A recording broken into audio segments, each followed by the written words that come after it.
xibaar yu wér te wóor ca tàng-tàng ba abonnez-vous pour ngeen di mën di jot suñuy vidéo.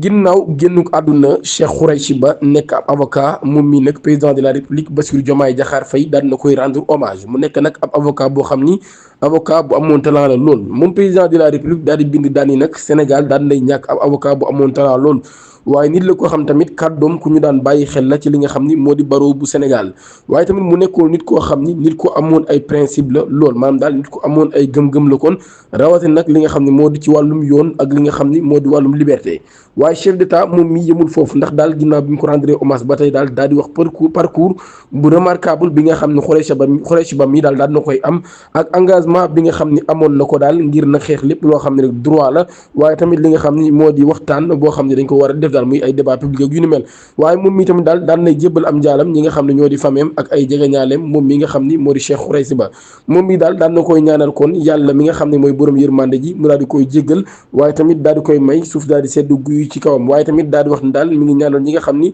ñoo di ay jegeñaaleem ngir nag daal ñu daal di mën a muñ loolu yi waaye tamit ba tey moom mii nag di président Bassirou Diomaye Diakhar Faye kon loolu yi daal di xamle ci li nga xam ni moo di génn ak àdduna ki nga xam ne moo di Cheikh Khoureyssi Ba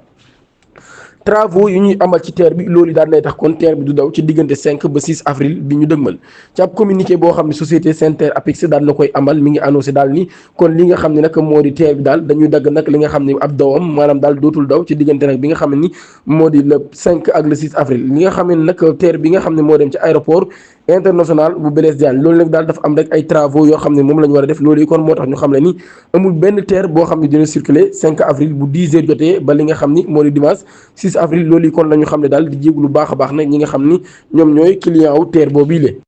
ci assemblée nationale société civile bu Sénégal ñoom ñi nag daan nañuy woote ngir nag ñu daal di amal li nga xam ni moo di ab waxtaan ginnaaw proposition de loi bi nga xam ni daal dañ ko yóbbu ci assemblée nationale ngir interpréter la loi d'amnistie bu numéro 2024-09 du 13 mars 2024 loolu yi député bi nga xam ni moo di Amadou Ba moom moo ko def ci loolu yi nag daal ñoom nag daal nañuy woote li nga xam ni ab waxtaan ñoom ñi nga xam ne ñoo di société civile bi ci loolu yi kon daal nañu bind sax ab communiqué boo xam ne ci la ñu fësal nag li nga xam ne daal nañ koy bëgg ñoom société civile bi daal nee nañ nag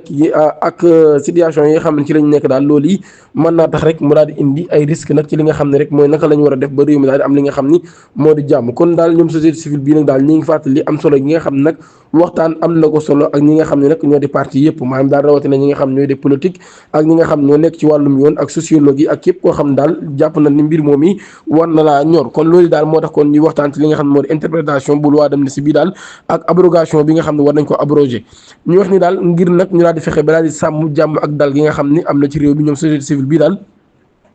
ñu ngi woo autorité yi nga xam ne ñooy autorité étatique yi maanaam ñu nekk ci état bi daal ngir nag daal ñu daal di amal li nga xam ne nag moo di am implication ci acteurs yëpp maanaam acteurs yi nga xam ne nag ay acteurs sociaux lañ waaye rawatina ñi nga xam ne ñooy député yi nekk ci 15e législature bi muy jamono yi nga xam ne nag ñi nga xam ne ay député lañ kon jamono ji ci loolu kon ci lañu sàkkoo nag ñu daal di woo yooyu lay acteur waaye daal ci boole ñi nga xam ñoo société civile bi ak ñi nga xam ni ay kilifa lañ ci wàllum yoon ak ñi nga xam ne sax ay kilifa lañ ci wàllum diine ngir daal ñu daal di amal nag li nga xam ni moo di ab waxtaan ci initiative yi nga xam ne bëgg nañ koo jël nag ngir taxawal boobu lépp loi d'amnistie ba tey société civile bi daal moom mii nag di wane engagement ba tey ngir li nga xam ne moo di jàmm ak dal ci li nga xam ne moo di réewum Sénégal waaye tamit daal ñu daal di respecté nag li nga xam ne moo di principe yu démocratique yi waaye tamit ba tey ñoom ñi daal ñi ngi wax ne daal d'accord benn yoon rek ci nag ñàkk daan goo xam dañ koy ñàkk daan ay nit yoo xam daal dañoo rek laal li nga xam ne moo dunduk doomu aadama wala sax daal li nga xam ne moo di ay matériel am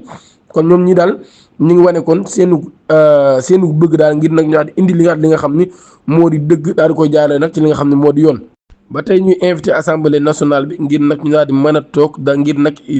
proposition de loi boobee daal ngir ñu bëgg a interpréter li nga xam moo di la loi d'amnistie bi loolu nag daal bëgg nañu daal di amal li nga xam ne kon moo di ab waxtaan ci boobu la mbir maanaam daal amal kon ab waxtaan ndax dañu abroger la loi d'amnistie wala sax dañ koy interpréter kon loolu daal société civile bi kon daal mi ngi invité ñëpp ñi nga xam ñoo di acteurs politiques yi ak médias yi ngir nag ñu daal di gën a jël li nga xam ne moo di seen responsabilité ci bépp position boo xam ne dañ koy jël public waaye nag daal ñu daal koy bàyyi xel ci texte yi nga xam ne kon moom moo nekk en vigueur kon loolu daal kon ñoom ñi ngi koy xamle bu baax a baax waaye tamit di wax ñu respecté li nga xam ne moo di droit de liberté fondamentale des citoyens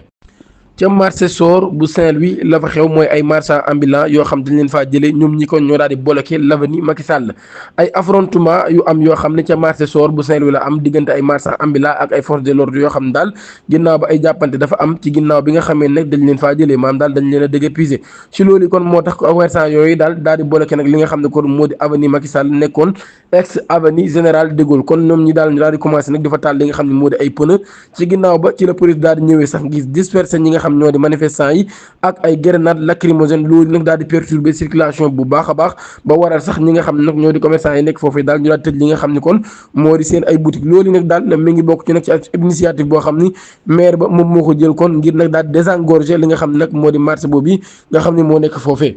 état daal na nanguwaat ay terrain yu prison bu Rebeuss ngir ay raisons yoo xam ni nag mooy intérêt général ba am daal loo xam ni kon ñëpp ko bokk ci décret numéro 2024 35 34 du 24 décembre 2024 état bu Sénégal daal na déclaré woon nag li nga xam ni moo di utilité publique l'ensemble immobilier de la maison d'arrêt et de correction de Rebeuss loolu nag daal mu daal di waxoon kon dañuy nangu rek li nga xam ne moo di terrain yooyu nekk ca Dakar Plateau nekk nag ab décision boo xam ne nag daal état bi daf koo jël rek ngir gën a yokk conditions yi nga xam ne nag daal mooy condition de détention bi waaye tamit ngir tabaxaat sax li nga xam mooy ay établissement carcéral yu bees yoo xam ne nag dafay gën a moderne waaye daal dañ koy gën a adopté ak mu ànd nag li nga xam ne rek moo di jamono waaye sax ak li ñuy wax standards internationaux ci en matière de droits humains